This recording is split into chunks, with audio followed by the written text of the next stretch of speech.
नमस्कार। आज का हमारा टॉपिक अपनी भावनाओं को डिकोड करें। डिकोडिंग योर इमोशनल ब्लूप्रिंट नामक किताब जो पारिवारिक सलाहकार डॉक्टर स्मिथ द्वारा लिखी गई है पर आधारित है।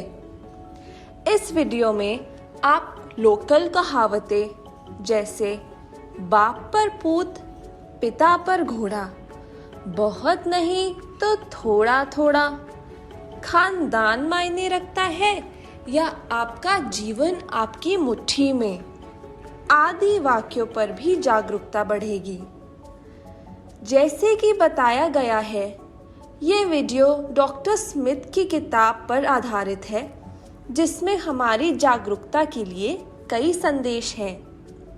आइए एक एक कर सब जानते हैं। पहला है इमोशनल ब्लूप्रिंट या भावनात्मक छाप है क्या। इमोशनल ब्लूप्रिंट का मतलब है कि हमारे विचार, भावनाएं, व्यवहार में हमारे पूर्वजों की झलक दिखती है। यानी कि अगर वह गुस्से वाले थे तो हम भी ज्यादा गुस्सा करेंगे। अगर वह बहुत शालीन व्यवहार के थे तो हमारा भी शालीन व्यवहार होने की ज्यादा संभावना है।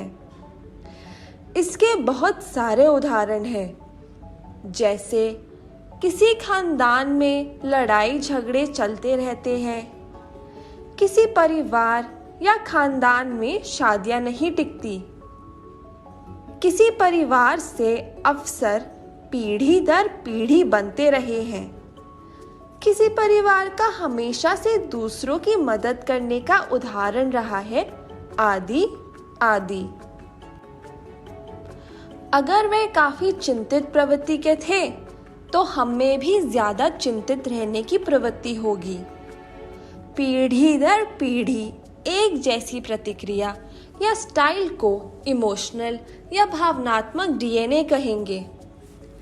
यह प्रतिक्रिया या रिएक्शन देने का स्टाइल तब तक बना रहता है जब तक कि कोई व्यक्ति अपने जीवन की बागडोर अपने हाथ में ले, अपने व्यवहार को सचेतन हो, अपने रिस्पॉन्स देने के तरीके को बदलना नहीं सीखता है। उदाहरण के तौर पर, आपके पिताजी बहुत गुस्से वाले हैं।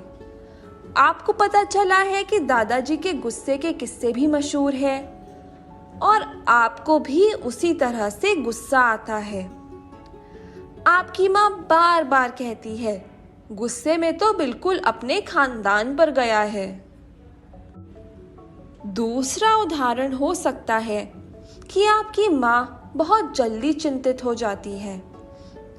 यही हाल आपकी मौसी का भी है, जिनको कुछ समय डिप्रेशन की दवाई लेने की भी नौबत आ गई थी।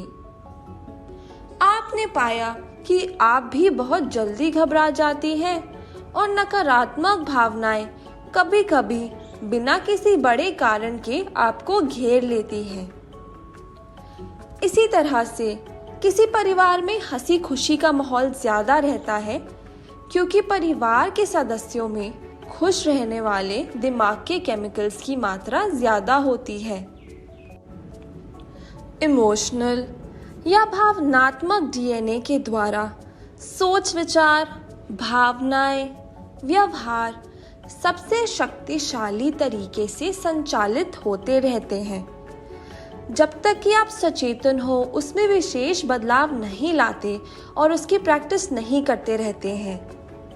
यह आप पर निर्भर करता है कि आपके व्यवहार को इसी ढर्रे पर चलते रहना सही है या अपनी सूझबूझ का इस्तेमाल कर आप इसमें बदलाव लाने की कोशिश करना चाहते हैं। हालांकि आप पाएंगे कि कुछ परिवार ज्यादा खुशहाल रहते हैं। परिवार के पूर्वज एक मिसाल रहे हैं। दूसरों का काम आने में परिवार का नाम रोशन रहा है। खानदान ज्यादा सयाने और ज्यादा समझदार परिवारों में गिना जाता है। इसका फायदा आज की पीढ़ी को मिलता है और उन्हें जीवन में खुशहाल रहने के लिए ज्यादा संघर्ष नहीं करना पड़ता है। इस किताब का सबसे महत्वपूर्ण संदेश है कि अगर हम छोटी और बंद कमरे जैसी सोच की बात करें और अपने जीवन को अपने हाथ में ना लें, तो हमारे व्यवहार में हमारे जीन्स यानी खानदानी प्रभाव हावी रहेंगे। लेकिन अगर अपने जीवन का चैप्टर हम खुद लिखना चाहते हैं, जो केवल हम ही लिख सकते हैं, ये सिर्फ हमारे हाथ में है कि हम अपने जीवन को क्या शेप देना चाहते हैं या इस जीवन को कैसे बिताना चाहते हैं, तो ये संभव है। इस जागरूकता की झलक आपको इस चैनल मंथन ज्ञान और विज्ञान पर मिलती रहेगी। सजग रहे, सूचित रहे, अपने जीवन को बेहतर बनाने के लिए तत्पर रहे। धन्यवाद।